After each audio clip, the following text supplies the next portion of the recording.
The small flame flickered, a warm, bright orange against the sterile white of the pediatrician's office. 4-year-old Izuku Midoriya sat on the crinkling examination paper of the doctor's table, his wide, emerald green eyes locked onto the source of the fire. He wasn't holding a lighter, nor was he manifesting it from his palms. The fire was burning merrily at the very tip of a slender, fur-covered tail that extended from the base of his spine. The tail swished through the air, leaving a faint, warm trail of light in its wake. Izuku giggled, reaching out to poke the flame. It didn't burn him. It felt like sticking his finger into warm bathwater. Fascinating, Dr. Garaki muttered, adjusting his round glasses as he scribbled on a clipboard. He leaned in closer, inspecting the appendage. A classic combination of mutant and emitter class traits. The tail itself is prehensile, judging by the muscle density and the way he's moving it. And the flame at the tip, remarkably stable. Inko Midoriya stood nervously by the table, her hands clasped tightly together. Is it safe, doctor? The fire, I mean. He won't burn himself? Or the apartment? His body temperature runs slightly higher than a standard human's, which is typical for fire-type quirks, the doctor explained, tapping his pen against the board. He possesses a natural, innate immunity to his own flames, and a high resistance to heat in general. As for your apartment, well, that will require some discipline on his part, but the flame itself seems tied to his conscious control and emotional state. When he's calm, it's nothing more than a candle. Izuku, ignoring the adults, swung his tail around, bringing the flame right in front of his face. He puffed his cheeks and blew on it. Instead of going out, a tiny, harmless spark of embers shot from his mouth, dissolving into the air. Whoa! Izuku gasped, his eyes shining like polished jade. He looked up at his mother, his face splitting into a radiant, gap-toothed smile. Mom! Mom, look! I'm a dragon! No, wait, a monkey! A fire monkey, just like the heroes on TV. Inko's heart melted. She reached out, gently ruffling his wild, unruly green hair, which now had a slightly reddish tint near the roots, a subtle mutation from his new quirk. I see it, Izuku. You're amazing. We'll categorize the quirk formally as Simian Flame, the doctor said, turning to his computer. He'll likely develop enhanced agility, perhaps some climbing instincts. The fire production seems limited to the tail and minor expulsions from the mouth. It's a very solid, well-rounded quirk. Can I be a hero, doctor? Izuku interrupted, leaning so far forward he nearly tumbled off the examination table. His tail instinctively wrapped around the edge of the metal table to stabilize him. Can I be just like All Might? The doctor looked at the small, frail-looking boy. He offered a polite, practiced smile. Well, young man, it's not the flashiest quirk in the world. You might not have the raw, explosive power of the top pros. The fire is relatively small. But with enough hard work, I'm sure you could make a fine rescue hero. Agility is always useful. To a 4-year-old, those words were a golden ticket. You can be a hero. Izuku hopped off the table, his tail swaying happily behind him like a metronome, the small orange flame bobbing with every step. He didn't care that the doctor called it small. He didn't care that it wasn't the most powerful. He had a quirk. He had fire. He was going to save people with a smile. The walk home from the clinic was bathed in the golden, syrupy light of late afternoon. Mizudafu was quiet, the rush hour traffic humming in the distance, leaving the residential streets relatively peaceful. Izuku skipped ahead of his mother, completely enamored with his new appendage. He was testing its limits, wrapping the prehensile tail around the metal posts of street signs and giving himself a little tug. He felt lighter, springier. His body felt humming with a new, kinetic energy. Careful, Izuku! Don't swing too far! Inko called out, carrying her purse and a small grocery bag. She was smiling, though the worry lines around her eyes hadn't completely faded. She was already mentally calculating the cost of fireproofing his bedroom and replacing the trousers she had awkwardly cut a hole in this morning to accommodate the tail. I won't fall, Mom. I've got super monkey balance. Izuku cheered. He leapt onto a low brick wall that bordered a small neighborhood park, walking along the narrow edge with perfect, inhuman equilibrium. His tail acted as a perfect counterbalance, the flame glowing brighter as the sun began to dip below the horizon. He was in his own world. A world where villains were easily defeated, where a single smile could banish fear, and where he stood shoulder to shoulder with the symbol of peace. He didn't notice the heavy, frantic footsteps pounding down the alleyway ahead of them. Inko did. She stopped, her maternal instincts flaring as a shadow detached itself from the gloom between two apartment buildings. The man was tall, gaunt, and desperate. His clothes were ragged, and his eyes were wide, bloodshot, and frantic.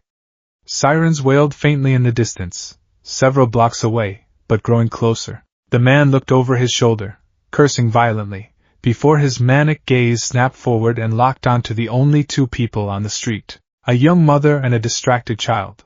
"Hey! Get out of the way!"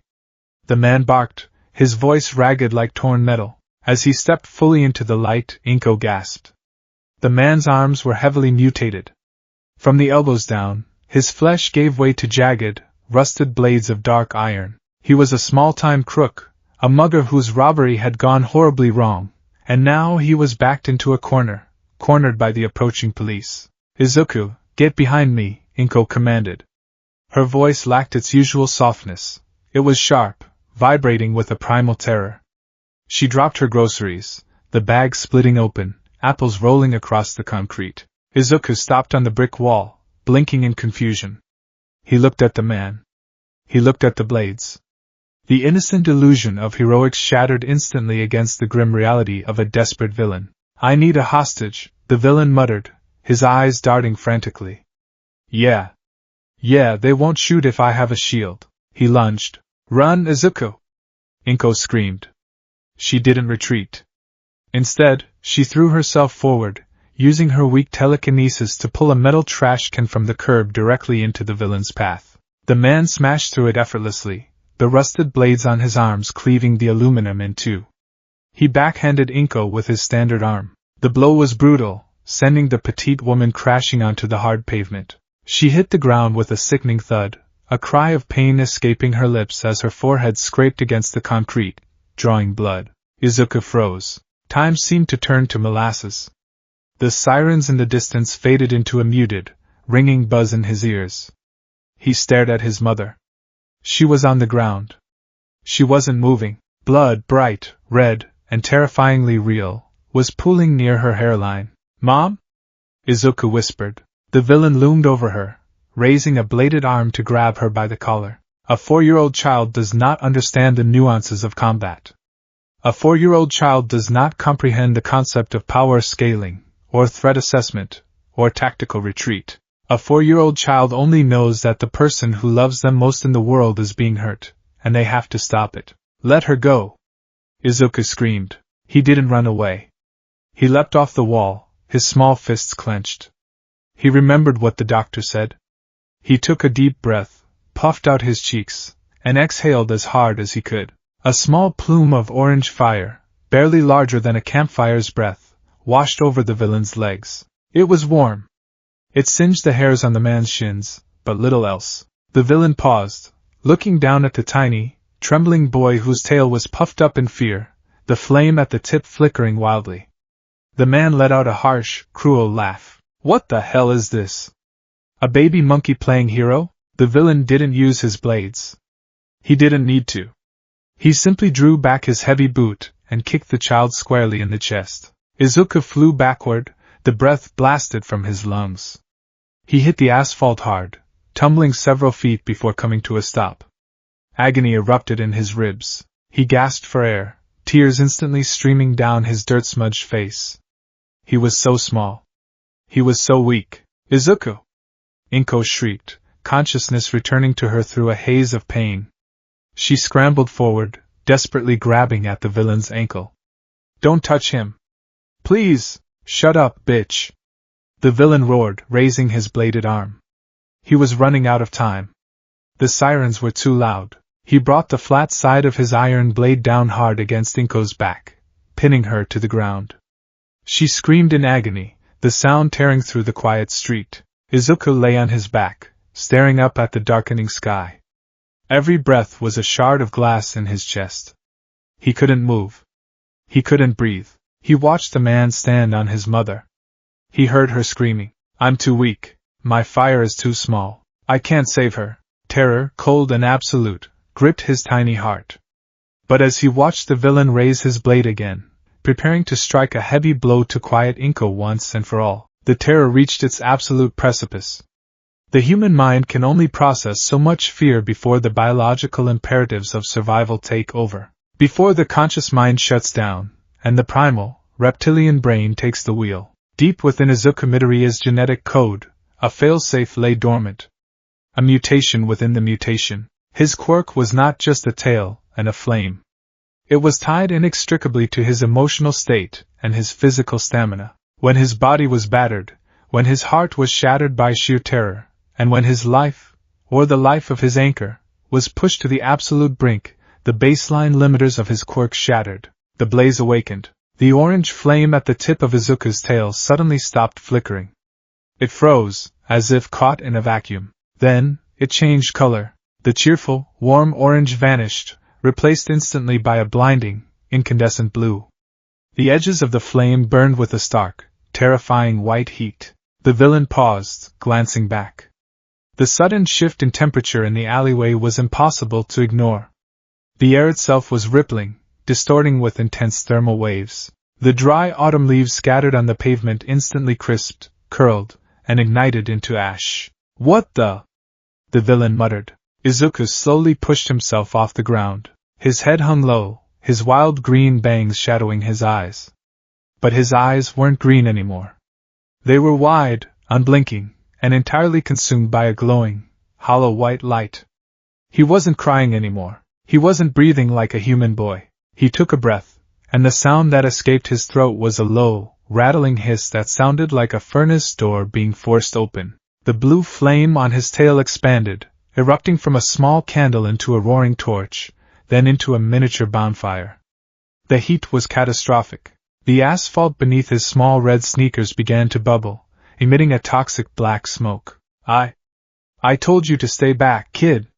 The villain shouted, suddenly feeling a cold spike of dread pierce through his chest despite the suffocating heat.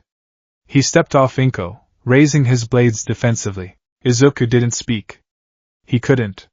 His conscious mind was gone, drowned in a sea of primal, protective rage. He lunged.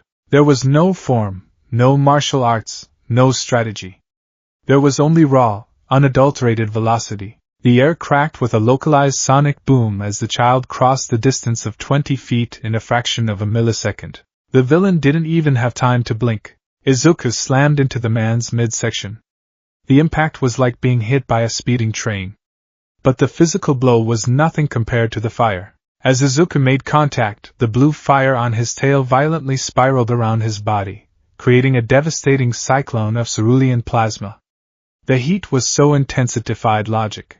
The villain screamed, a high, ragged sound that was immediately drowned out by the roar of the flames. The iron blades on his arms, strong enough to cut through steel, began to glow cherry red, then white, and then they began to warp and melt, dripping like hot wax onto the pavement. Izuku moved like a wild ape, his agility multiplied 100-fold.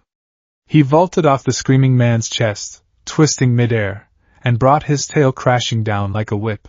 Crack! A shockwave of blue fire erupted outward from the point of impact.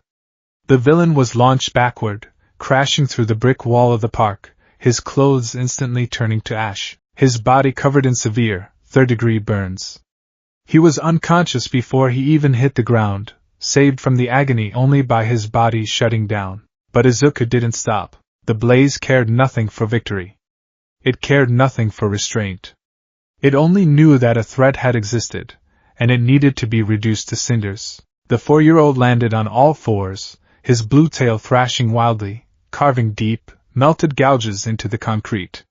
He threw his head back and unleashed a sound that no human child should ever make. It was a feral, deafening screech, a simian roar of pure, untamed fury that shattered the windows of the first-floor apartments lining the street. He breathed in, his chest expanding unnaturally. Izuku, no. Inko whispered weakly, shielding her face from the blinding light and the blistering heat. Her clothes were beginning to smoke just from being near him. Izuku unleashed a torrent of blue and white fire from his mouth. It wasn't aimed at the villain. It was just a blind, panicked release of energy. The inferno washed over the street, vaporizing a parked sedan, melting the street lamps, and turning a 50-foot stretch of the road into a bubbling lake of molten slag. The sheer concussive force of the heatwave shattered windows up to the third floor. He stood in the center of the devastation, a tiny, shadowy silhouette wreathed in a crown of catastrophic blue fire, screaming at a world that had hurt him. And then, as quickly as the dam had broken, the reservoir ran dry. A human body, especially a 4-year-old's body, could not sustain that level of energy output. The blue fire flickered violently, then snapped out of existence, returning to a tiny, dull red ember on his tail. Izuku's glowing white eyes rolled into the back of his head. He collapsed forward, splashing into a shallow puddle of melted asphalt, completely unresponsive. Silence descended on the ruined street, save for the crackling of secondary fires and the distant, now much closer, wail of sirens. Inko, ignoring her own injuries, crawled through the unbearable heat, her hands burning as she touched the scorched earth. She reached her son, pulling his limp, smoking body into her arms, sobbing hysterically into his ash-covered hair. A massive figure landed silently on the roof of the adjacent apartment building, the impact muffled by the heavy boots he wore. Enji Todoroki, the flame hero, Endeavor, looked down at the street below. He had been on patrol a few blocks away, dealing with a minor hostage situation, when his thermal sensors, and his own innate connection to fire, had picked up a massive, anomalous heat signature. It was a spike so violent, so sudden, that for a split second, Endeavor thought a tactical explosive had been detonated in the residential district. But as he looked down at the cratered, melted street, his sharp, turquoise eyes narrowed. The fire licking at the wreckage wasn't the standard orange and red of a gas explosion. There were remnants of blue fire. Endeavor's jaw tightened. The memory of his eldest son, Tuya, flared in his mind, bringing with it a bitter taste of failure and ash. Tuya's fire had been blue, hotter than Endeavor's own hell flame, but housed in a body that burned from the inside out. A defective masterpiece. But this was different. The ambient temperature in the alley was staggering. The sheer thermal output required to turn concrete into glass and melt a car engine into a puddle was immense. Endeavor leaped down from the roof, his massive boots touching down on the edge of the scorch mark. His presence was immediately felt, his own flames casting long, imposing shadows. He looked at the villain, embedded in the brick wall.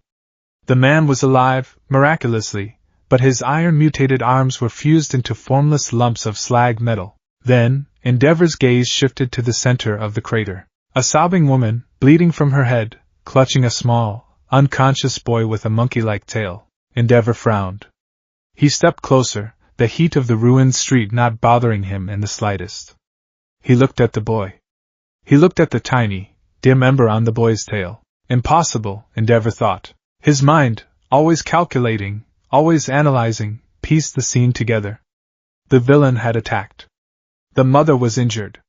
The child had retaliated. Endeavor closed his eyes, visualizing the blast radius, calculating the temperature required to cause this level of destruction in under 10 seconds. To possess that much raw firepower at age 4.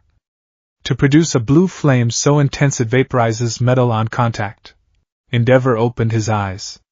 The bitterness of his own plateau, the agonizing reality that he could never surpass the smiling buffoon, All Might, had eaten at his soul for years. He had begun the Quirk marriages. He had Shoto, his current masterpiece, only an infant right now. Shoto was balanced. Shoto had the ice to cool the fire. But this boy. Endeavor stared at the unconscious Izuku. This boy didn't have ice. But whatever mutation he had, his body hadn't burned away like Tuya's. He was exhausted, yes, perhaps suffering from Quirk exhaustion, but his skin wasn't charring. He was naturally insulated, a pure, unadulterated weapon of absolute heat. A feral, explosive power that, if harnessed, if directed, could outshine even the sun. Help us, Inko pleaded, looking up at the towering pro-hero through her tears. Please, my baby, he didn't mean to. Endeavor stared down at her. He didn't see a terrified mother and a traumatized child. He saw an opportunity. He saw a sword, currently dull and unwieldy, just waiting for the right blacksmith to plunge it into the forge. Do not move, civilian, Endeavor said, his voice a low, rumbling baritone that carried no warmth. Paramedics are on their way. He pulled out his communicator, dialing a private, encrypted channel. He didn't call the standard police dispatcher. He called the head of his own private legal and containment division. I need a suppression team and a containment vehicle at my location, Endeavor spoke quietly, turning his back on the crying mother. I have found something extraordinary. The hospital room was suffocatingly white. Inko sat on the edge of a stiff, uncomfortable cot. A bandage was wrapped around her head, and her arms were treated with burn salve.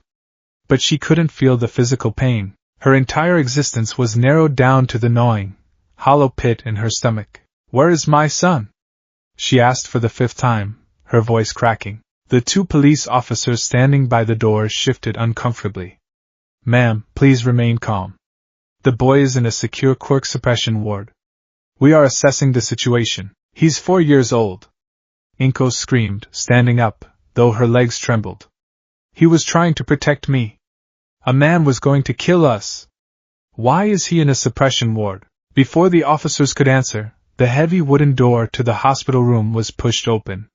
The officers immediately stood at attention, saluting stiffly. Enji Todoroki walked into the room. He had deactivated his facial flames, though his broad chest and imposing height made the small hospital room feel instantly claustrophobic. He wore a crisp, dark suit, his expression carved from stone. Leave us, Endeavor commanded. The police officers didn't hesitate. They filed out, closing the door softly behind them. Inko shrank back slightly, intimidated by the number 2 hero. Endeavor, sir. Thank you for securing the scene. Please, tell them to let me see my son. He must be so scared. Endeavor didn't offer a polite smile. He didn't offer comfort. He pulled up a steel folding chair and sat down across from her. He leaned forward, resting his massive elbows on his knees, his piercing blue eyes locking onto Inko's terrified green ones. Your son is currently sedated, Endeavor stated coldly. His quirk, which I am told you registered today as Simian Flame, underwent a traumatic awakening. He destroyed half a city block. He melted a car, caused millions of yen in infrastructure damage, and permanently maimed a man. That man was a villain! Inko cried out, tears welling in her eyes. He attacked us. The law, Endeavor interrupted, his voice dropping an octave, heavy and absolute, does not care about the intentions of a 4-year-old. The law sees an uncontrolled, catastrophic threat. The villain's iron limbs were melted into his nervous system. He will likely never walk again. Under the Quirk Restriction Acts, the unprovoked use of lethal force by an unlicensed individual, even a child, is a felony. Inko felt the blood drain from her face. She swayed on her feet, collapsing back onto the cot. No. No, he's just a boy. It was self-defense. It was an explosion of feral power, Endeavor corrected ruthlessly. I saw his eyes, Midoriya. The boy lost his mind. His quirk possesses a secondary state. A state tied to trauma and rage. It bypasses his conscious control and taps into an explosive reserve of energy. If he had sustained that output for 10 more seconds, he would have killed you, too. The ambient heat was cooking your organs. Inko slapped a hand over her mouth, a sob tearing from her throat. The police, the Hero Public Safety Commission, they are currently drafting the paperwork, Endeavor continued, weaving the net tighter, utilizing his immense political influence to construct a narrative that trapped the vulnerable woman. They will label him a public hazard. They will put him in a juvenile containment facility. They will strap quirk suppressors to his wrists, and drug him until he is an adult. He will never have a normal life. He will certainly never be a hero. He will be a prisoner to his own power. No! Inko wept openly now, burying her face in her hands. Please! There has to be a way. I'll train him. I'll keep him safe. You! Endeavor scoffed, a harsh, dismissive sound. You have a weak telekinetic quirk. You are a civilian. The next time he throws a tantrum and that blue fire ignites, you will burn to ash. You cannot protect him from this.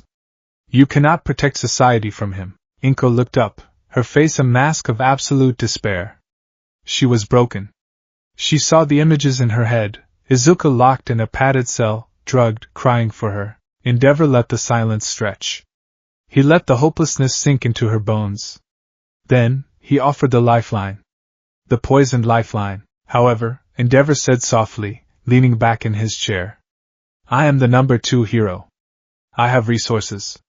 I have private training facilities designed to withstand catastrophic heat, and I have immunity from the commission regarding the training of wards. Inko blinked through her tears, confusion mingling with her despair.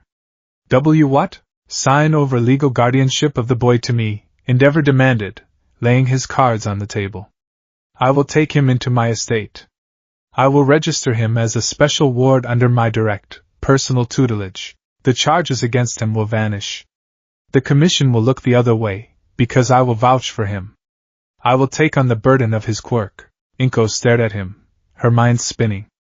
You want to take Izuku? I want to forge him, Endeavor corrected. He has a power that rivals my own. A power that, if left unchecked, will destroy him and everyone he loves. But under my guidance? Under my discipline? I will teach him to control the blue fire. I will turn him into a hero. A hero. The word Izuku wanted to hear more than anything. But he's my son, Inko whispered, clutching her heart. I can't just give him away. If you keep him, he goes to a cell, Endeavor stated, his tone brooking no argument. If he comes with me, he goes to a training ground. You can visit him when he comes of age, but during his formative years, he must be isolated. He must learn discipline. If you truly love your son Midoriya, you will not condemn him to a life in a cage just because you are too selfish to let him go. It was a master class in manipulation. Endeavor knew exactly where to strike. A mother's love. Her willingness to sacrifice her own happiness for the survival of her child. Inko looked down at her hands.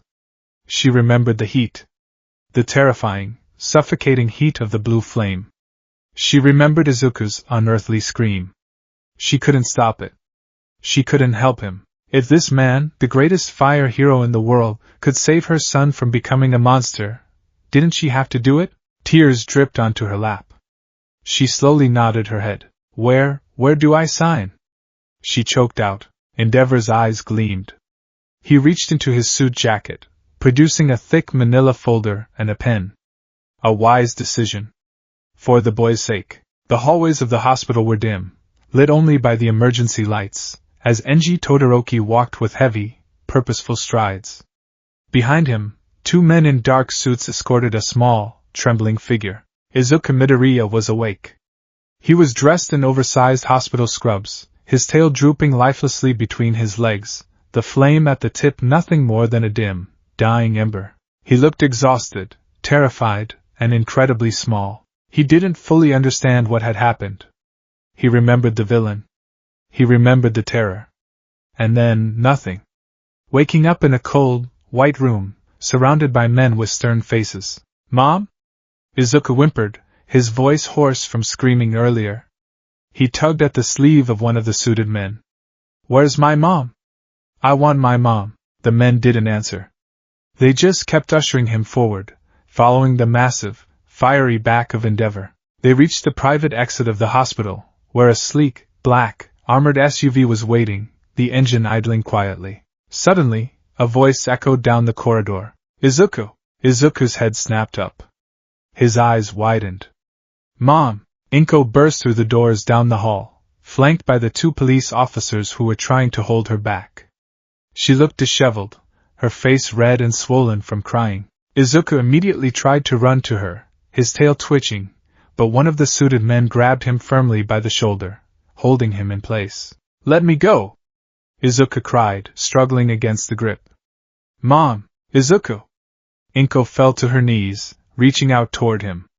She couldn't go any further. The deal was signed. The transfer was complete. I love you, Izuku. I love you so much. Be a good boy. Listen to Mr. Todoroki. He's going to help you. Help me? Izuku stopped struggling, confusion washing over his tear-streaked face. Mom, why aren't you coming? I want to go home. I'm sorry. Inko sobbed, burying her face in her hands. I'm so sorry. Endeavor turned around. He looked down at the 4-year-old. His expression was impassive, betraying no sympathy. "Get in the car, boy," Endeavor ordered. "No!" Izuku shouted, taking a step back, his small fists clenching. The ember on his tail flared slightly, turning orange. "I want my mom! I don't want to go with you!" Endeavor stepped forward. He didn't yell. He didn't strike the boy. He simply let the ambient temperature around him rise. His intense, terrifying aura pressed down on Izuku like a physical weight. The air grew stiflingly hot, suffocating the child's small flame, forcing it back down to a pathetic spark. Izuku looked up at the number 2 hero, and for the first time, he felt a fear different from the villain. The villain had been chaotic, desperate. Endeavor was a mountain of inevitability, a god of fire passing judgment. "Your mother cannot protect you," Endeavor said, his voice quiet, meant only for Izuku's ears. "Your power is too great. It hurt her today. Next time, it will kill her." "Do you want to kill your mother, Izuku?" Izuku's breath hitched. His eyes widened in absolute horror. "And no, then you belong to me now," Endeavor said, opening the door to the SUV. "You will leave this weakness behind. You will leave the tears behind. Step inside." Izuku looked back down the hall. His mother was still on the floor, crying, held back by the police. She wasn't fighting to get him back. She had given him away. Because he was dangerous. Because his fire was bad. A profound, soul-crushing sadness settled over the 4-year-old. He felt the innocence drain out of him, replaced by a cold, heavy guilt.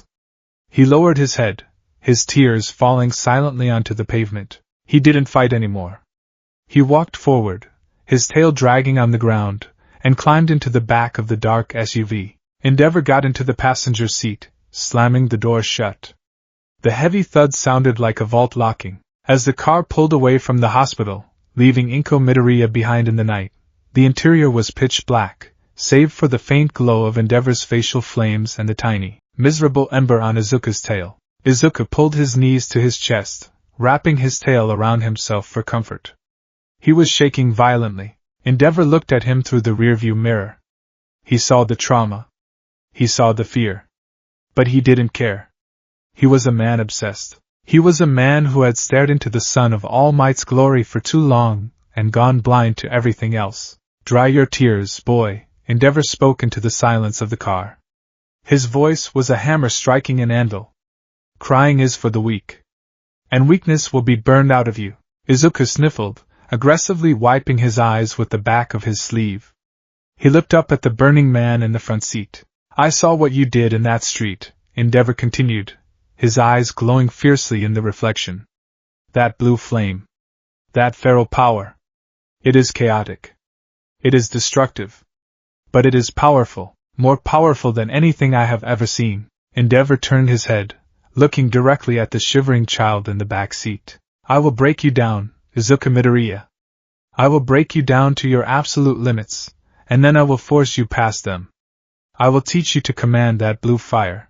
I will forge you into a weapon that will melt the symbol of peace into slag." Izuku didn't understand all the words. He didn't understand the politics, or the rivalry, or the sheer magnitude of the abuse he was about to endure. But as he looked into Endeavor's cold, burning eyes, the 4-year-old realized one terrifying truth. He wasn't a boy anymore. He was just a spark, trapped in the hands of a tyrant who wanted to burn down the world. The air inside the Todoroki compound's primary training hall did not breathe. It suffocated. It was a cavernous, reinforced bunker buried beneath the traditional Japanese estate, lined with tungsten plating and advanced thermal-absorbent ceramics. The ventilation systems roared like jet engines, yet they were entirely incapable of cycling out the oppressive, lung-searing heat. The temperature hovered at a staggering 50 degrees Celsius, turning the air into a shimmering, distorted mirage. High above, clinging to one of the reinforced steel crossbeams, was a 14-year-old boy. Izuku Midoriya gasped for air, his lungs burning with every inhalation. Sweat poured from his brow, stinging his eyes and matting his unruly, dark green hair to his forehead. He wore only a pair of fire-resistant combat trousers, his torso left bare to the blistering ambient heat. His body was a map of survival. Pale, jagged burn scars crisscrossed his ribs, shoulders, and back, some old and faded to a silvery white, others angry, pink, and terribly recent. White medical bandages were wrapped tightly around his forearms and shins, stained with dried blood and soot. But the most prominent feature was his tail. It was thicker now, heavily muscled and covered in dense, russet-brown fur. It was coiled tightly around the steel beam, acting as his primary anchor. At the very tip, a flame flickered. It was orange. Small, erratic, and terrified. "Is this the extent of your evasion?" A voice boomed from the floor beneath him. It was a sound that resonated in Izuku's very marrow, a deep, rumbling baritone that carried the weight of a physical blow. Izuku peered down through the smoke. Enji Todoroki stood in the center of the scorched arena. He was a leviathan of muscle and fire, his facial flames blazing with an intensity that made the shadows dance violently against the walls.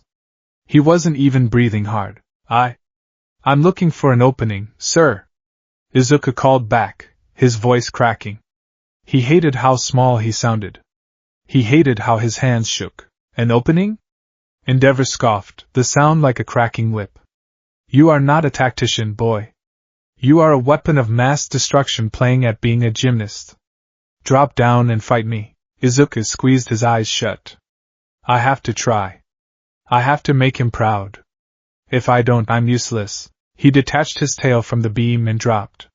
He fell for 30 feet, the wind rushing past his ears. At the last possible second, Izuku tucked his knees into his chest, spun, and lashed out with his tail. The orange flame flared, acting as a thruster. He arrested his momentum, hitting the ground in a perfect, silent, 4-point crouch. His agility was undeniably spectacular, inhuman, even. He moved like a blur, launching himself across the cratered floor. He zigzagged, leaving a trail of sparks, closing the distance between himself and the number 2 hero in a fraction of a second.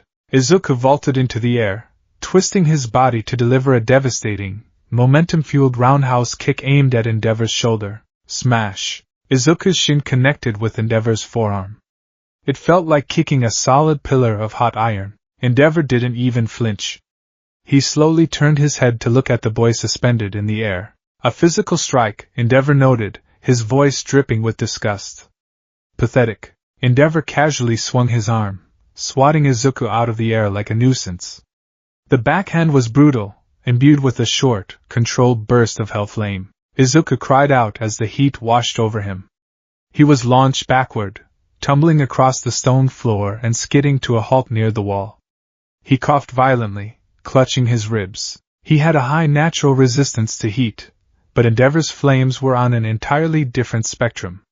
They bruised. They burned. "Get up," Endeavor commanded. Izuku scrambled to his feet, his tail tucked defensively between his legs, the flame shrinking to the size of a matchstick. "I'm sorry, master. I'll try again. I'll hit harder. I do not care about your physical strength," Endeavor roared, stepping forward. A wave of heat rolled off him, forcing Izuku to take a step back. "I did not spend the last 10 years feeding you, housing you, and shielding you from the law so you could learn to do backflips. I want the fire. Where is the blue flame?" Izuku flinched, shrinking into himself. I can't. I don't know how to call it." "Liar!" Endeavor raised a massive hand, his palm igniting with a swirling vortex of crimson fire. "It is inside you. It is a primal instinct. You are suppressing it because you are a coward. You are terrified of your own potential. It's dangerous." Izuku blurted out, tears pricking his eyes. He hated himself for crying. Endeavor hated tears. But the terror was a physical weight in his chest. "When I use it, I can't think. I can't see. It destroys everything. It hurt Mom. It almost killed someone. That man was a villain." Endeavor countered ruthlessly, his voice echoing off the bunker walls. "And destruction is the point. A hero's job is to overpower the villain with absolute, undeniable force. You possess a fire that can melt steel on contact. A fire that can eclipse All Might's raw power. Yet you cower like a beaten dog and offer me these pathetic orange sparks." Endeavor thrust his hand forward. Flash fire fist, jet burn! A concentrated beam of superheated fire erupted from his fist. It wasn't aimed directly at Izuku, but at the ground just inches from his feet. The explosion shattered the concrete. The concussive force lifted Izuku off the ground, hurling him backward into the tungsten-plated wall. Izuku hit the metal with a sickening thud. The breath was driven from his lungs. He slid down the wall, collapsing in a heap on the floor.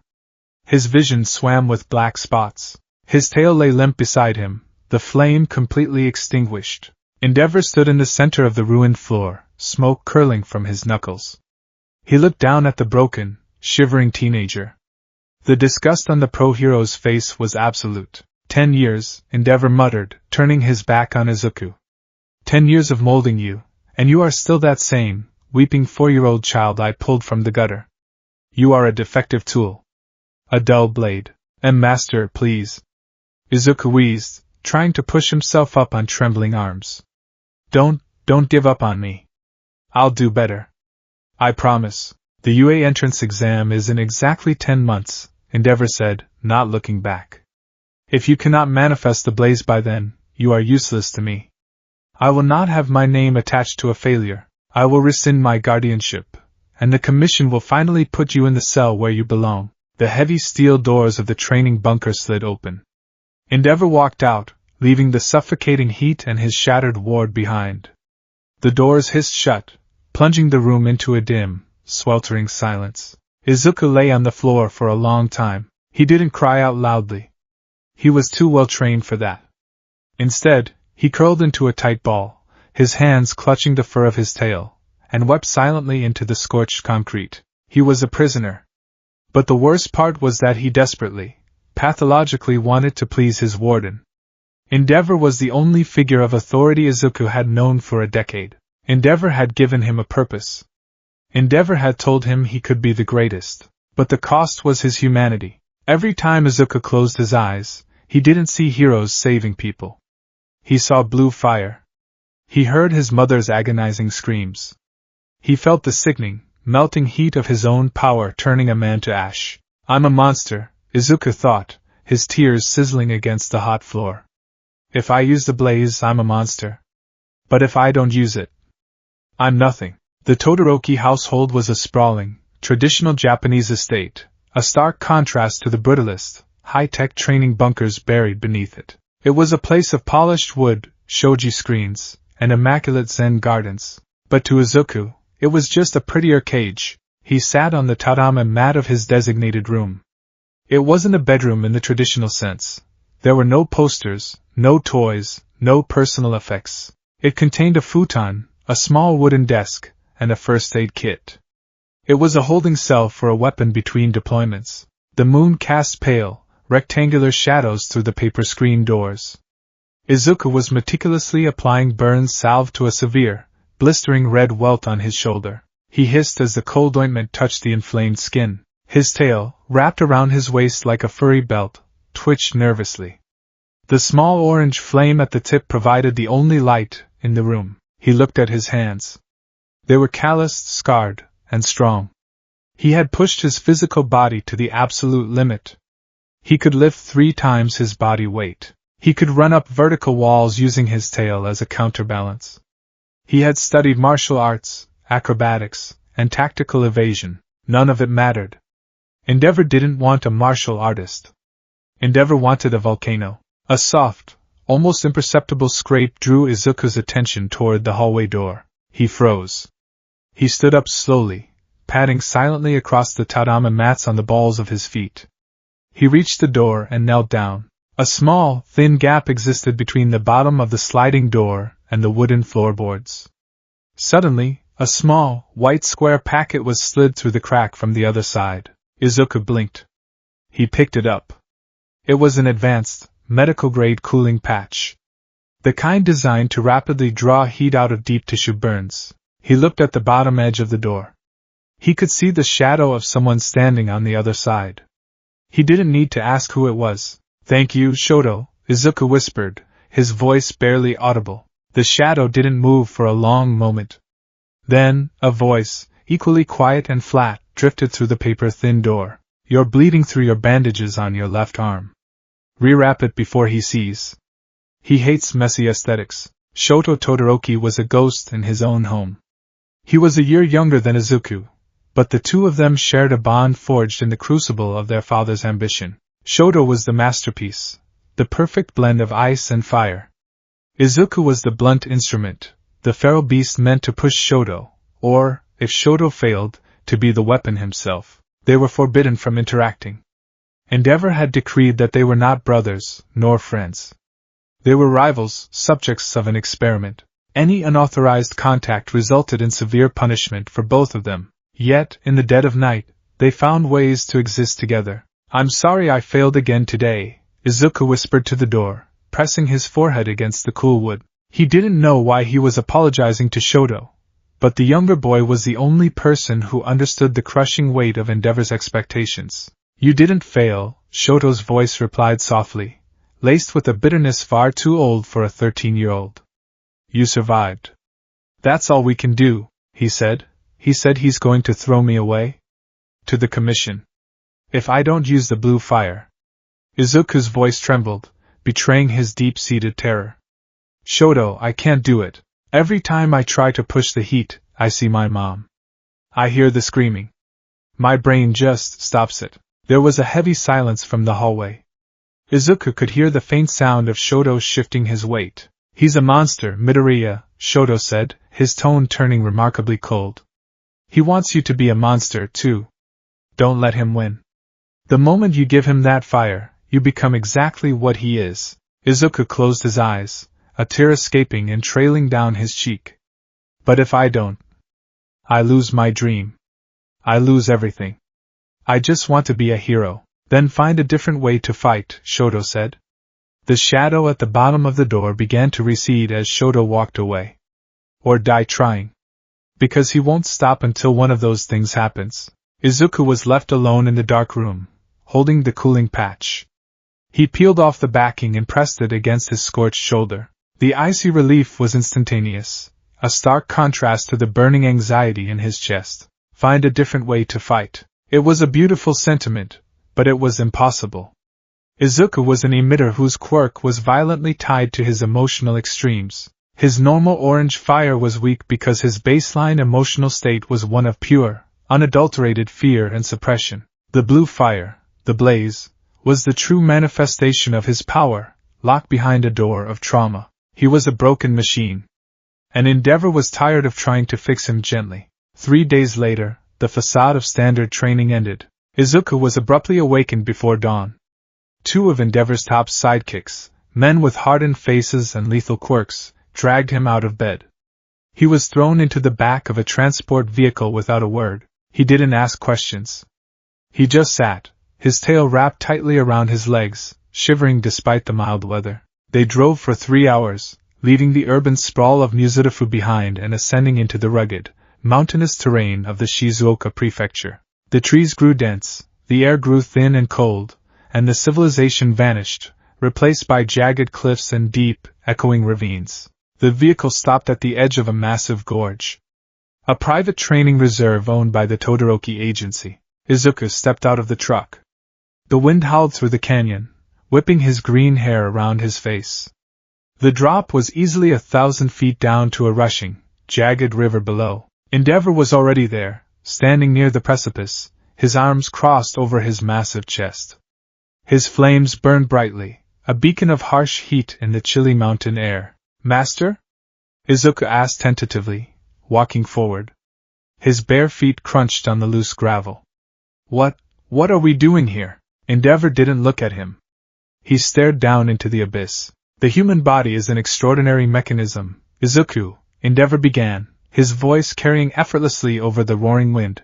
"When faced with absolute, undeniable death, the brain overrides all conscious trauma.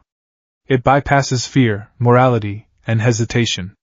It prioritizes survival above all else." Izuku stopped walking. His heart began to hammer against his ribs. A cold sweat broke out across his skin. "Your suppression of the blaze is psychological," Endeavor continued, turning slowly to face the boy. "You fear the memory of what happened 10 years ago. You fear the collateral damage, so your mind subconsciously starves your quirk of fuel. I have tried beating it out of you. I have tried burning it out of you. It seems pain alone is not enough to break your mental block. Master, please, Izuku stammered, taking a step back. His tail puffed up, the fur bristling in absolute terror. I'll train harder. We can go back to the bunker.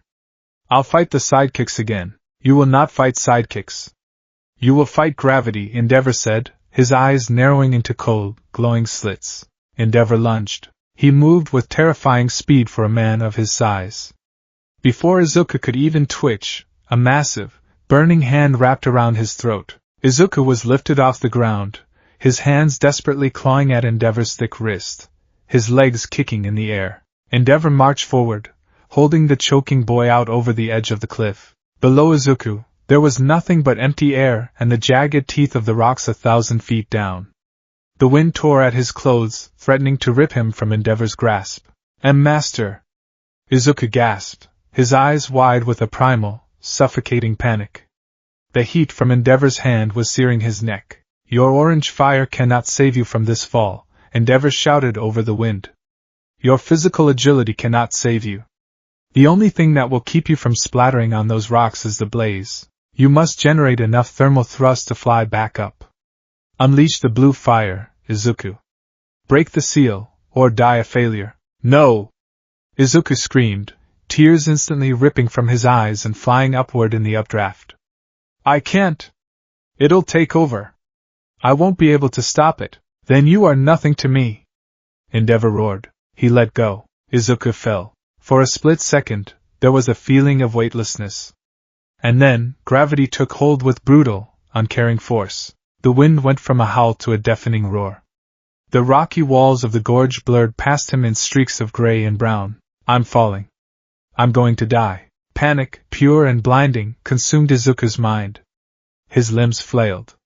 He tried to catch the side of the cliff, but he was too far out, plummeting down the center of the chasm. Use the fire! His survival instinct screamed. Burn! Burn everything! Let it out! He could feel it. Deep in his chest, beneath the layers of trauma and fear, the reservoir of impossible heat began to bubble. The spark in his tail flickered wildly, the orange attempting to shift to white then to blue. He remembered the villain. He remembered the blinding light. He remembered his mother's agonizing scream as the heat washed over her. He remembered the terrifying sensation of his own mind vanishing, replaced by a beast that wanted nothing more than to reduce the world to ash. If I use it, I become the monster. Izuku squeezed his eyes shut. The wind tore at his face. The river below was approaching with terrifying speed. I would rather die. The thought crystallized in his mind, sharp and absolute. He chose death over becoming the thing that had hurt his mother. He chose to fail Endeavor, rather than validate his monstrous training methods. He pulled his quirk back. He slammed the mental door shut on the blaze with every ounce of willpower he possessed. The flame on his tail remained orange. Idiot! A voice boomed from above. A streak of crimson fire shot down from the top of the cliff. Endeavor, realizing the boy was actually going to let himself die, had dove after him. Using his immense firepower, Endeavor caught up to Izuku midair. He grabbed the boy roughly by the back of his shirt and unleashed a massive blast of flame from his feet, arresting their descent just 100 feet above the rushing water. Endeavor engaged his thrusters, carrying them back up the cliff face in a continuous, deafening roar of hell flame. They crashed onto the top of the gorge, rolling across the dirt. Izuku lay on the ground, gasping, shaking so violently his teeth chattered. He curled into a fetal position, his tail wrapped tightly around his head. He had survived, but he felt dead inside. Endeavor stood up slowly. He dusted off his suit, his face an unreadable mask of cold fury. He walked over and stood above the shivering boy. For a long time, the only sound was the wind. You chose to die, Endeavor said, his voice terrifyingly quiet. You had the power to save yourself. You felt it rising. I saw the spark shift. And you pulled it back. Izuku didn't answer.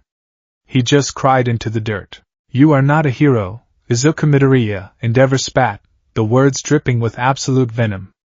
A hero fights for their life. A hero uses every weapon at their disposal to survive and win. You are a coward, crippled by your own sentimentality. Endeavor turned his back on him. We are done, Endeavor declared. I will not waste another minute of my time on a defective project. I am taking you back to the compound. I will finalize the paperwork with the commission by the end of the week.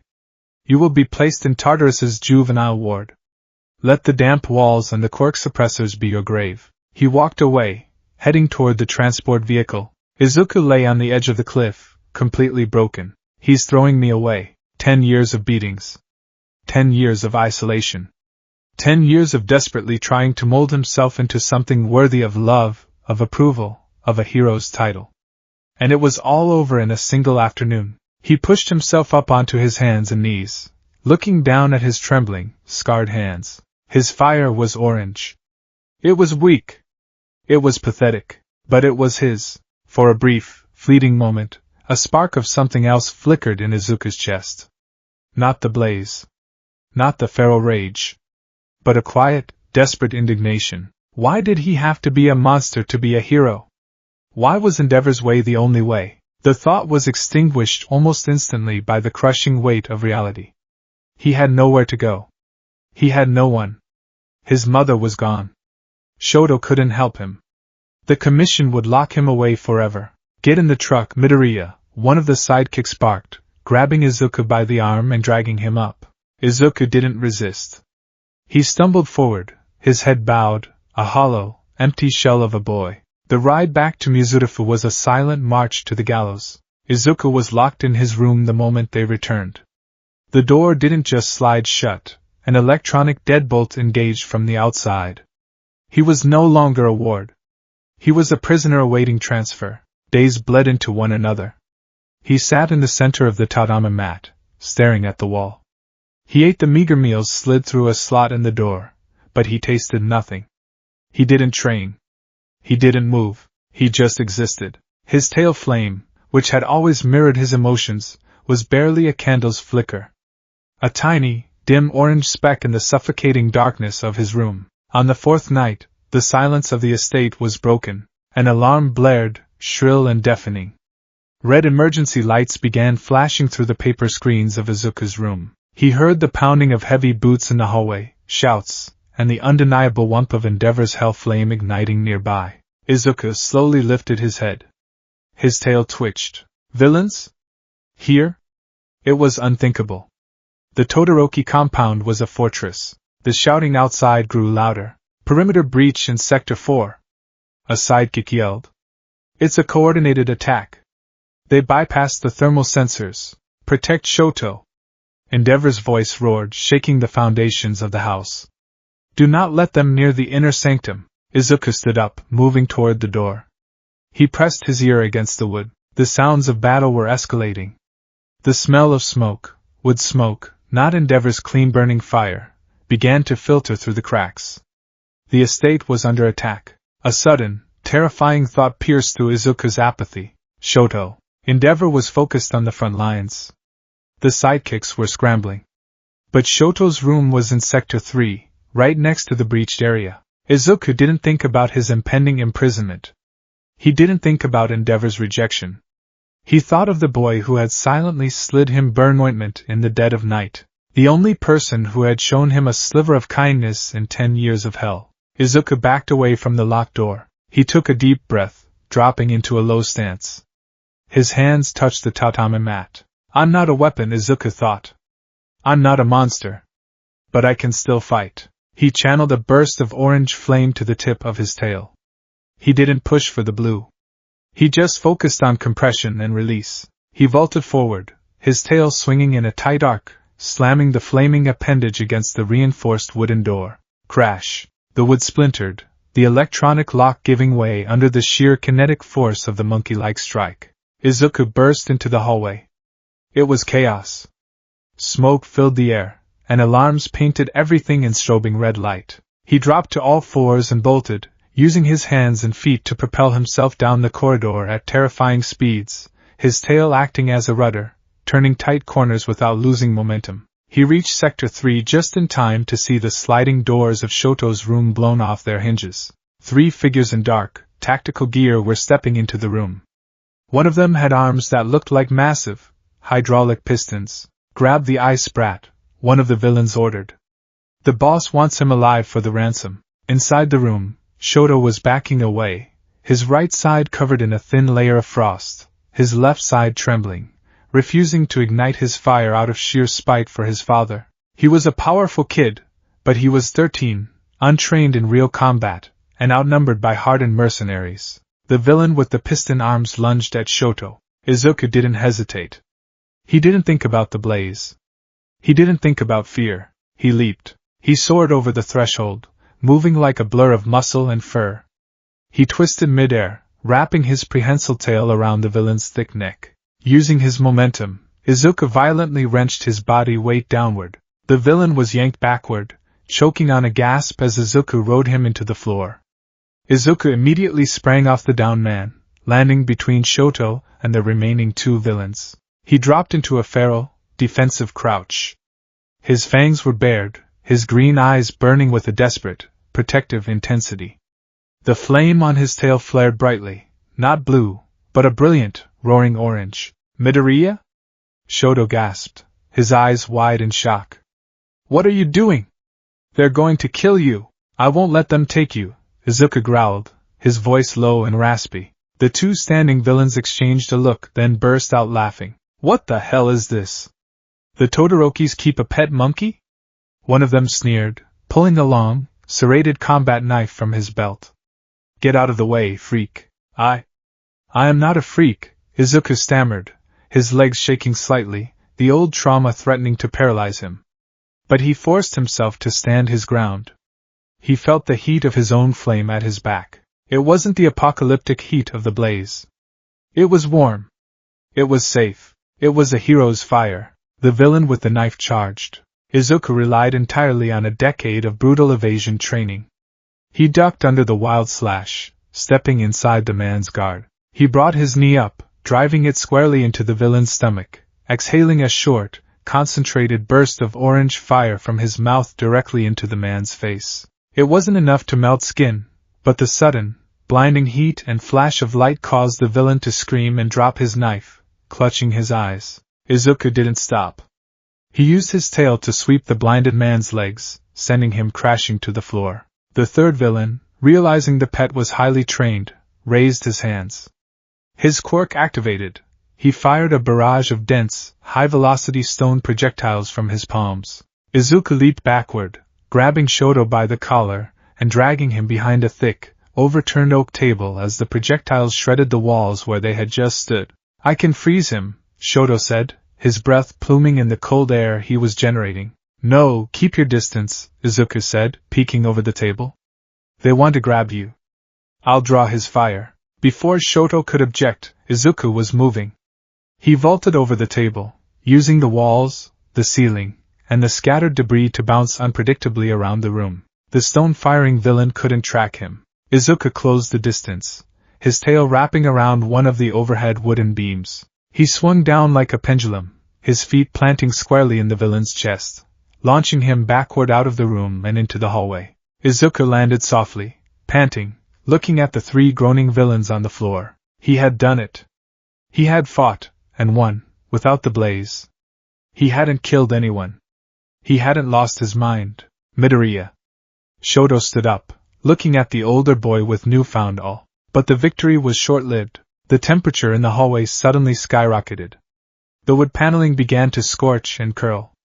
The smoke was instantaneously incinerated. Endeavor stepped into the corridor, his eyes blazing like miniature suns, his fists wreathed in roaring hell flame. He looked at the three unconscious villains, then looked at Izuku, who was standing defensively in front of Shoto. Endeavor's expression was unreadable. Father, Shoto spoke up, his voice steady despite his fear. He saved me. They cornered me, and Midoriya stopped them. Izuku shrank back, expecting praise. Expecting, for the first time in 10 years, a shred of validation. He had protected Endeavor's masterpiece. He had acted like a hero. Endeavor looked at the orange flame on Izuku's tail. He looked at the bruised, conscious villains. You fought them with physical combat, Endeavor stated, his voice dangerously low. Ah yes, master, Izuku said, bowing his head slightly. I didn't need the blaze. I controlled it. I protected him. Endeavor took a step forward, grabbing Izuku by the front of his shirt and lifting him effortlessly off the ground. You fool, Endeavor hissed, a wave of heat washing over Izuku's face. You engaged armed mercenaries in close quarters without overwhelming firepower. You risked Shoto's life by playing martial artist. If one of them had a lethal contact quirk, you both would be dead. Izuku's eyes widened in horror. No! I had it under control. I beat them. You survived on luck and acrobatics, Endeavor roared, throwing Izuku hard against the wall. Izuku crumpled to the floor, gasping for air. A true hero does not leave threats breathing. A true hero incinerates the opposition so they cannot stand back up. You are still refusing the blue fire. You are still a coward. Father, stop!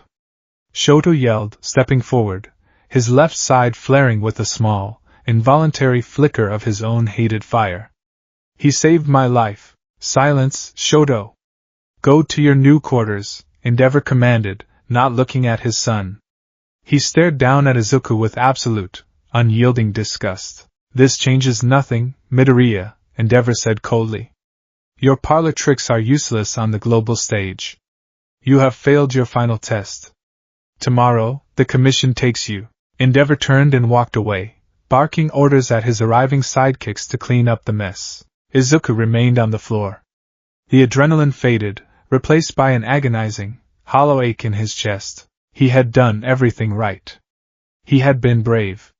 He had saved someone, and it didn't matter, because in Endeavor's world, there was no room for a hero who didn't burn the world down to save it. Izuku slowly pulled his knees to his chest. His tail wrapped around him, the orange flame sputtering, fighting to stay alive in the suffocating heat of Endeavor's wake. He was 14 years old. He was a master martial artist. He had a quirk of unimaginable power, and he had never felt more powerless in his entire life. Tomorrow, they would put him in a cage. Tomorrow, his dream would officially die. As the sidekicks dragged the villains away, Izuku closed his eyes, surrendering to the darkness. He didn't know that miles away, in the quiet streets of Muzurifu, a skeletal man with blonde hair and a hidden, indomitable spirit was coughing up blood, looking for a successor. He didn't know that the crucible was about to crack, and that the spark was finally going to be released into the wild. The grinding of heavy hydraulic doors echoing through the subterranean arena sounded entirely too much like a tomb sealing shut. Izuku Midoriya stood in the center of Ground Omega, Endeavor's most secretive and heavily fortified training facility. Unlike the dojos or the tungsten bunkers, Ground Omega was a sprawling, subterranean dome designed to replicate a dense urban city block. Concrete buildings, paved streets, and rusted cars littered the area, all enclosed beneath a ceiling of reinforced steel and energy shielding. Izuku's bare feet were planted on cracked asphalt. He wore his standard training attire, fire-retardant dark trousers, taped ankles, and heavy white bandages wrapping his forearms up to the elbow. The air was cool here, thick with the scent of ozone and old dust. Above him, suspended behind a wall of blast-proof glass, was the observation deck.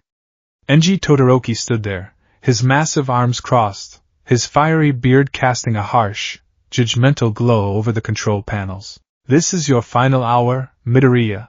Endeavor's voice boomed through the omnidirectional PA system, artificially amplified and devoid of any human warmth. I spoke with the Hero Public Safety Commission this morning. The paperwork for your transfer to the Tartarus Juvenile Wing is on my desk. They are coming for you at sundown. Izuku's breath hitched. His chest tightened so painfully he thought his ribs might crack. He looked up at the glass, his green eyes wide with a desperate, pleading terror. His tail, thick and furred, wrapped anxiously around his right leg, the small orange flame at the tip sputtering. Master, please! Izuku yelled, his voice echoing off the concrete canyons of the mock city. I saved Shoto. I proved I can fight without it. I can be a hero. You proved you are a street brawler. A circus acrobat, Endeavor's voice cut back, sharp as a guillotine. You proved that when faced with life or death stakes, you will cripple yourself with sentimentality. The enemies you will face in the real world will not be street thugs with knives. They will be monsters. And to kill a monster, you must become a greater one. A heavy, mechanical whirring began to resonate through the floorboards. I am giving you one last chance to prove my 10 years of investment were not a total waste, Endeavor declared. I have deactivated the safety protocols on Ground Omega. The combat automatons deployed today are not training dummies. They are repurposed military surplus, equipped with live ammunition, concussive explosives, and thermal tracking. They are programmed with lethal intent. Izuku's blood ran cold. He took a step back, his eyes darting toward the dark alleyways and the shattered windows of the faux buildings. Red optical sensors began to blink on in the shadows, one by one, then by the dozens. They will not stop until you are dead, or until you destroy them, Endeavor continued, his tone chillingly casual. Your martial arts will not save you against armor-piercing rounds. Your orange fire will not melt their reinforced chassis. The only thing that will keep you alive today is the blaze. Evolve, Izuku, or die as you are. No, wait! Izuku screamed, his tail puffing up in panic. Master, don't! A buzzer blared, a sound so loud it vibrated in Izuku's teeth. The simulation began. The front doors of a mock bank exploded outward. 3 massive, heavily armored automatons, each standing 8 feet tall with Gatling guns integrated into their forearms, lumbered into the street. Without a millisecond of hesitation, they locked onto Izuku's heat signature. The staccato roar of heavy gunfire shattered the silence. Izuku didn't think. Decades of brutal, reflexive survival training took over. He threw himself sideways as a hail of bullets chewed up the asphalt where he had been standing a fraction of a second prior. He hit the ground rolling, using his tail to propel himself back up to his feet. He sprinted toward a rusted sedan, diving over the hood just as a concussive grenade detonated behind him. The shockwave threw him into the side of a concrete building. The air was blasted from his lungs, and a sharp, stinging pain erupted across his left shoulder. Shrapnel. I have to move! Izuku scrambled up the side of the building, his simian agility allowing his hands and feet to find impossible purchase on the flat concrete. Bullets trailed him, shattering the windows just inches from his head. He reached the roof, chest heaving, his orange flame burning a little brighter with the adrenaline. He looked down into the street. There weren't just 3. There were 20, more were pouring out of the sublevels. Spider-like drones with laser targeting were scaling the buildings opposite him. Running will only delay the inevitable, Endeavor's voice mocked from the heavens. Burn them! I can do this, Izuku whispered to himself, his voice shaking.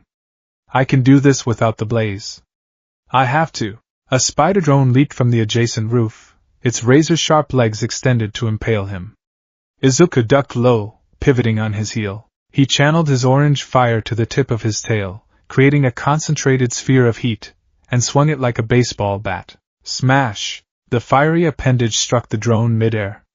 The orange flame wasn't hot enough to melt the titanium, but the kinetic force of the strike, combined with the explosive release of the fire, shattered the drone's optical sensors and sent it spiraling down into the street below.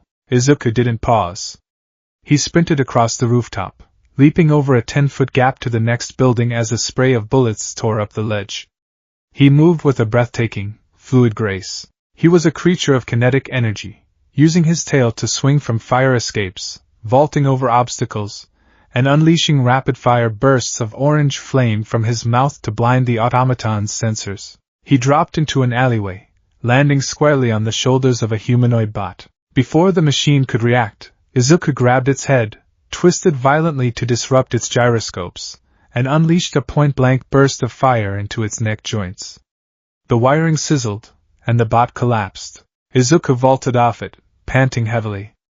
1 down. 19 to go. But Ground Omega was rigged. As Izuku landed, the floor of the alleyway gave way.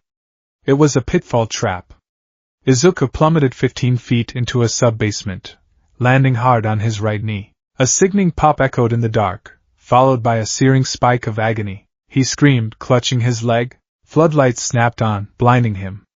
The basement was a kill box. 4 heavy artillery bots were stationed in the corners, their weapons already spinning up. There was no room to dodge. There was no cover. Izuku squeezed his eyes shut. He pulled his arms up over his head, an instinctively futile gesture against armor-piercing rounds. It's over. A deafening barrage of gunfire filled the room. Izuku felt the bullets graze his arms, tearing through the bandages and grazing his skin. One round clipped his side, tearing a shallow trench across his ribs. Blood immediately soaked his trousers. The pain was overwhelming, but the terror was worse. "Use it!" Endeavor roared over the comms, his voice distorted by his own sheer fury. "Stop holding back. Let the fire consume you." Izuku's heart hammered against his ribs like a trapped bird.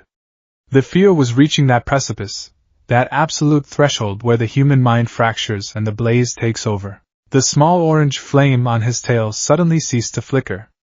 It froze, pulling inward, concentrating its heat. The edges of the flame began to turn white.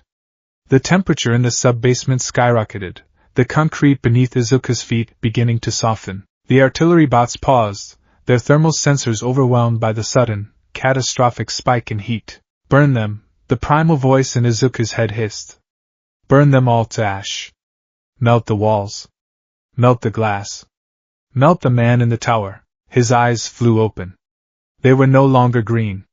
The irises were glowing a faint, terrifying white. The blue fire was right there, sitting on the tip of his tongue, waiting to erupt and reduce everything in a half-mile radius to cinders. But as the white light threatened to consume his vision, a phantom image flashed before his mind's eye. He didn't see the robots. He saw the alleyway in Muzidafu 10 years ago. He saw his mother on the ground, pinned beneath the villain. He saw the blinding flash of blue. He heard her agonizing scream as the heat of his own quirk washed over her, blistering her skin, melting the world around her. He remembered waking up in the hospital, realizing that in his attempt to save her, he had nearly killed her. He remembered the look of pure, unadulterated horror in her eyes before she gave him away. "I am a monster." The thought was a physical anchor. It dragged him back from the abyss of the blaze. With a scream of absolute, agonizing willpower, Izuku slammed the mental door shut. He grabbed his own tail with both hands, physically stifling the rising heat, burying the flame against his own chest to force it down. "No!" Izuku shrieked, tears streaming down his bloodied face. "I won't do it! I won't be like you!" The white light vanished. The temperature plummeted. The flame on his tail reverted to a pathetic, sputtering orange, then shrank until it was barely the size of a candle wick. Izuku collapsed onto his side, curling into a tight, trembling ball. He wrapped his arms around his head, sobbing hysterically. He had surrendered. He lay there in the dirt and the blood, waiting for the machines to finish the job. In the observation deck, Endeavor slammed his fist onto the control console, shattering the reinforced glass panel. The pro-hero's face was twisted into a mask of absolute, revulsed fury. He didn't see a traumatized child fighting a monumental psychological battle. He saw a defective product refusing to function. He saw weakness. He saw failure. Endeavor reached down and slammed the emergency abort button. The artillery bots in the basement abruptly powered down, their red optical sensors going dark. The mechanical whirring of ground Omega ground to a halt. The silence that followed was heavy, broken only by the sound of Izuku's ragged weeping. A minute passed. Then, the heavy steel doors of the sub-basement hissed open. Endeavor walked in. He did not emit his usual aura of blazing heat. His facial flames were completely extinguished, revealing the cold, harsh lines of his face. It was somehow far more terrifying than when he was on fire. He walked over to the shivering, bleeding teenager curled on the floor. Izuku looked up through his tears, his green eyes dull and hollow. He clutched his bleeding ribs. "Master. I'm sorry. I'm sorry." Endeavor didn't strike him. He didn't yell. He looked down at Izuku with eyes so devoid of emotion, so utterly empty of expectation, that it froze the blood in Izuku's veins. "You are not my pupil," Endeavor said, his voice a quiet, flat monotone. "You are not my ward." Izuku's breath hitched. "Please." I looked at a piece of coal, and I believed I could apply enough pressure to forge a diamond, Endeavor continued, stepping over Izuku as if the boy were nothing more than a piece of trash. "But you are not coal, Midoriya. You are just dirt. And no matter how much heat you apply to dirt, it only ever becomes mud." Endeavor stopped at the door, glancing over his shoulder one last time. "You are a failed experiment. A pathetic, weeping coward who is terrified of his own shadow. I am done wasting my resources on you." Endeavor's lip curled in ultimate disgust. Get out of my sight. Get out of my facility. If I ever see your face again, I will not bother with the commission. I will incinerate you myself. The heavy steel doors slammed shut, locking Izuku in the dim light of the basement. Izuku didn't move. He lay in his own blood and sweat, staring at the concrete wall. The words echoed in his head, systematically dismantling the very foundation of his existence. A failed experiment. Pathetic. Dirt. He had endured 10 years of torture for this man. He had sacrificed his childhood, his mother, his sanity, all for the promise that if he just tried hard enough, he could be a hero. And now, he was being discarded like a broken toy. It took Izuku 20 minutes to find the strength to stand. His right knee screamed in protest, likely sprained or fractured. His ribs burned. He limped heavily, dragging his tail behind him. The flame at the tip was so weak it barely cast a shadow. He made his way up the maintenance stairs, pushing through the heavy exit doors of the training ground. 2 of Endeavor's sidekicks were waiting for him in the corridor. They didn't look at him with pity. They looked at him like a disgraced dog. They escorted him in silence, not to his room, not to gather his meager belongings, but straight to the heavy iron gates of the Todoroki Estate's service entrance. One of the sidekicks opened the gate. The other shoved Izuku roughly in the back. Izuku stumbled forward, collapsing onto the wet pavement of the alleyway outside the compound. The master says the commission transfer is cancelled, the sidekick sneered down at him. He wiped your records from our servers.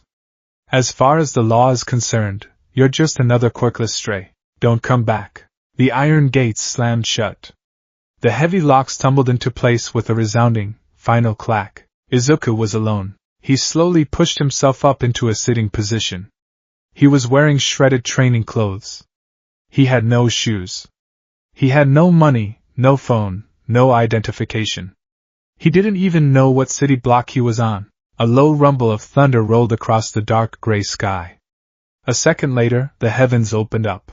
Cold, relentless rain began to pour down on Muzurifu. It washed over Izuku, stinging his cuts and soaking his hair. But the worst part was the tail. As the rain hit the small orange flame, it hissed violently. Izuku gasped, a sudden, sharp pain piercing his chest. His quirk wasn't just an emitter ability. The flame was tied to his vitality. When he was strong, it burned bright. When he was this broken, physically and emotionally, the fire was his lifeline. If the rain put it out, he didn't know what would happen. But the deep, instinctual panic in his chest told him it would be the end. Izuku forced himself to stand. He limped out of the alleyway and onto the main street. The city was a blur of neon lights and rushing cars. People hurried past him on the sidewalks, huddled under brightly colored umbrellas. They gave him wide berths. A bleeding, barefoot teenager in shredded clothes with a monkey tail wasn't something civilians wanted to engage with. They averted their eyes, pretending he didn't exist. Just like Endeavor, Izuku thought numbly. I don't exist. He walked for hours. He didn't know where he was going. He just knew he had to keep moving, desperately trying to shield his tail with his hands to keep the rain off the dying flame. He hugged his tail to his chest, hunching over like a beggar. Every step was agony. His knee swelled to the size of a grapefruit. He was freezing, his body shivering so violently his teeth cracked together. Why didn't I just use it? He asked himself, the internal voice hollow and detached. Why didn't I just use the blue fire? I would still have a bed. I would still have a dream. But as he looked at his scarred hands, he knew the answer. Because he would rather be a stray in the rain than a monster in a castle. The sun began to set, plunging the city into a dreary, rain-soaked twilight. Izuku's strength finally gave out. He stumbled into a narrow, dark alleyway between a closed-down electronics store and a ramen shop. There was a small overhang from a rusted fire escape that offered a meager reprieve from the downpour. Izuku collapsed against a pile of damp cardboard boxes. He pulled his knees to his chest, wrapping his arms around his legs, tucking his tail securely against his stomach. The flame was so small now. It was no larger than a firefly, flickering weakly, threatening to go out with every cold gust of wind that howled through the alley. Izuku rested his chin on his knees. His eyes were half closed, heavy with exhaustion and despair. "I'm sorry, Mom," he thought, a single tear mixing with the rainwater on his cheek. "I didn't become a hero. I didn't become anything." He closed his eyes, ready to let the cold take him. Ready to let the flame go out. Tashinori Yagi hated the rain. It made his joints ache, and the damp chill always seemed to settle deep into the catastrophic wound on his left side. He walked down the streets of Mizudafu, a skeletal, gaunt figure hidden beneath an oversized trench coat and a wide-brimmed hat. He held a simple black umbrella, his sunken blue eyes scanning the crowds. The world saw All Might, the invincible symbol of peace. But Tashinori Yagi was a man running on fumes, acutely aware of his own mortality. He had spent the last year desperately searching for a successor, but tonight, his mind was on a different, darker task. For months, his close friend, Detective Naomasa Tsukachi, alongside his former sidekick, Night Eye, had been quietly investigating a series of anomalies surrounding the Todoroki agency. There were whispers of unregistered training facilities, massive amounts of hush money paid to the Hero Commission, and a ghost, a child registered with a dangerous quirk 10 years ago who had simply vanished off the grid. Endeavor was a rival, yes, but he was a pro-hero. Tashinori had always believed Enji was harsh, but ultimately on the side of justice. However, the files Naomasa had shown him painted a picture of a man obsessed to the point of madness. Tashinori was on his way to a covert meeting with an informant who claimed to have blueprints of one of these underground bunkers. He turned the corner, passing a ramen shop, when he paused. His sharp ears, honed by decades of combat, picked up a sound over the drumming of the rain. It was a ragged, shallow wheezing. The sound of someone struggling to breathe. Tashinori stopped. He turned his head, peering into the dark, trash-filled alleyway. His eyes adjusted to the gloom, and his breath hitched. Curled up against a pile of boxes was a boy. He couldn't have been older than 14. He was battered, covered in cuts and terrifyingly extensive burn scars. But what caught Tashinori's eye was the tail, a thick, simian tail, wrapped protectively around the boy's stomach. And at the tip, fighting a losing battle against the damp air, was a tiny, dying ember. Tashinori's mind flashed back to the restricted file Naomasa had shown him. Izuka Midoriya. Quirk, Simian Flame. Status, whereabouts unknown. Good God, Tashinori thought, horror dawning on him as he took in the boy's condition. Enji, what have you done? The boy was shivering violently, his skin pale and tinged with a dangerous blue from hypothermia. He was dying. Tashinori didn't hesitate. He dropped his covert mission entirely. He stepped into the alleyway, his long legs covering the distance in seconds. He knelt down beside the boy, the umbrella held out to shield them both from the rain. "Young man?" Tashinori said softly, his deep voice gentle and rumbling. Izuka didn't move. His eyes remained shut, his breathing shallow. Tashinori reached out with a large, bony hand and gently touched the boy's shoulder. The heat radiating off Izuka was completely gone.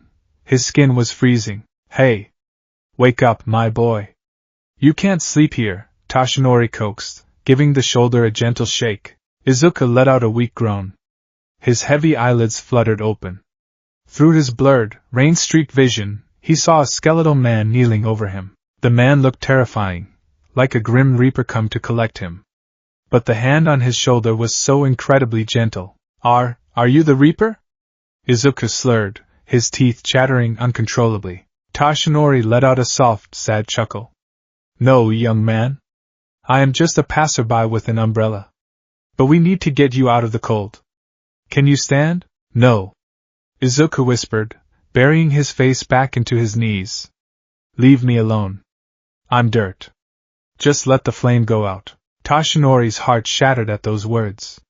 He looked down at the tiny, desperate ember on the boy's tail. He realized then that it wasn't just a quirk manifestation. It was the boy's life force, currently suffocating under a mountain of despair. "You are not dirt," Tashinori said, his voice firm, carrying an undeniable, commanding warmth. "And I will absolutely not let that flame go out." Without asking for permission, Tashinori shrugged off his heavy, dry trench coat. He wrapped it tightly around Izuka's trembling shoulders, cocooning the boy in warmth. Then, with surprising gentleness for a man of his size, Toshinori slid his arms under Izuku and lifted him entirely off the ground. Izuku was too weak to protest. He instinctively leaned his head against the skeletal man's chest. It smelled like copper, medicine, and something inexplicably safe. He curled his tail inward, ensuring the small flame was tucked safely beneath the folds of the trench coat. Toshinori stood up, holding the boy securely in one arm and the umbrella in the other. He walked out of the alleyway, his eyes burning with a suppressed, righteous fury directed entirely at the number 2 hero. The small diner was completely empty, save for the sleepy chef behind the counter. The bell above the door chimed as Toshinori carried Izuku inside. The blast of warm, dry air from the heaters hit Izuku like a physical wave. He gasped, his body trembling violently as the thermal shock set in. Toshinori set him down gently in a back booth, far away from the windows. He grabbed a handful of paper napkins and began dabbing the rainwater off Izuku's face and hair. 2 bowls of your largest katsudon, please, Toshinori called out to the chef. And a pot of hot green tea. Immediately. The chef nodded, eyeing the battered kid, but knowing better than to ask questions in this part of town. Izuku sat slouched against the vinyl booth, pulling the oversized trench coat tighter around himself. His tail rested on the seat beside him. Away from the rain and the cold, the flame at the tip slowly, agonizingly, began to grow. It went from a dying ember to a small, steady orange candle. Izuku stared at the man sitting across from him. The skeletal blonde man was coughing lightly into a handkerchief, his frame looking incredibly frail under the diner lights. Why? Izuku croaked, his throat raw. Why did you help me? I don't have any money to pay you. A hero does not ask for payment to save a life, young man, Toshinori said warmly, offering a kind smile that crinkled the corners of his sunken eyes. You're a hero? Izuku asked, his dull eyes widening a fraction. He looked at the man's civilian clothes and frail body. But you're so skinny. You don't look like a hero. Toshinori laughed, a boisterous, genuine sound that made Izuku flinch slightly. He wasn't used to loud noises that weren't followed by explosions. I have been told I lack the traditional aesthetic in my civilian attire, Toshinori winked. He poured a steaming cup of green tea from the pot the chef had brought over and slid it across the table. Drink this. Slowly. It will help warm your core. Izuku reached out with trembling hands. His knuckles were raw and bloody. He wrapped his fingers around the hot ceramic mug, letting the heat seep into his palms. He took a small sip. The warmth bloomed in his chest, chasing away the remnants of the freezing rain. The chef arrived with 2 massive, steaming bowls of katsudon. Eat, Toshinori commanded gently. Izuku hadn't eaten in 2 days. At the smell of the fried pork and eggs, his stomach let out a violent, painful rumble. He picked up the chopsticks, hesitated for a second, and then began to shovel the food into his mouth with desperate, feral intensity. He choked slightly, tears springing to his eyes as he forced it down. Slowly, my boy, Toshinori cautioned, his eyes full of sorrow. The food is not going anywhere. No one is going to take it from you. Izuku slowed down, tears spilling over his cheeks and dropping into the rice. He ate the rest of the bowl while crying silently. It was the best thing he had ever tasted. It tasted like kindness. When the bowl was empty, Izuku sat back, wiping his mouth with his bandaged forearm. He looked at his tail. The flame was back to its normal, baseline size, a bright, steady orange. He had survived. Toshinori sat quietly, having barely touched his own food. He watched the boy. He saw the way Izuku flinched at sudden movements. He saw the way the boy's eyes constantly darted toward the exits. He saw the brutal, calculated scars that crisscrossed his visible skin. My name is Toshinori Yagi, he finally said, breaking the silence. Izuku looked down at the table. I'm Izuku Midoriya. It is a pleasure to meet you, young Midoriya, Toshinori said gently. He leaned forward, resting his elbows on the table, clasping his hands together. If I may ask, how did you end up in that alleyway? Izuku stiffened. His tail wrapped tightly around his waist in a defensive posture. I was kicked out. By whom? My master, Izuku whispered. He said I was a failed experiment. He said I was dirt. Because I couldn't. Izuku's voice broke, a fresh wave of tears welling in his eyes. Because you couldn't do what he wanted? Toshinori prompted softly. Because I wouldn't use the blue fire. Izuku suddenly cried out, his voice cracking with a decade of suppressed anguish. He looked up at Toshinori, his green eyes blazing with a mixture of terror and desperation. He wanted me to use the blaze. He wanted me to be a monster. He put me in a room with robots that were trying to kill me, and he told me to burn them all to ash. But I can't.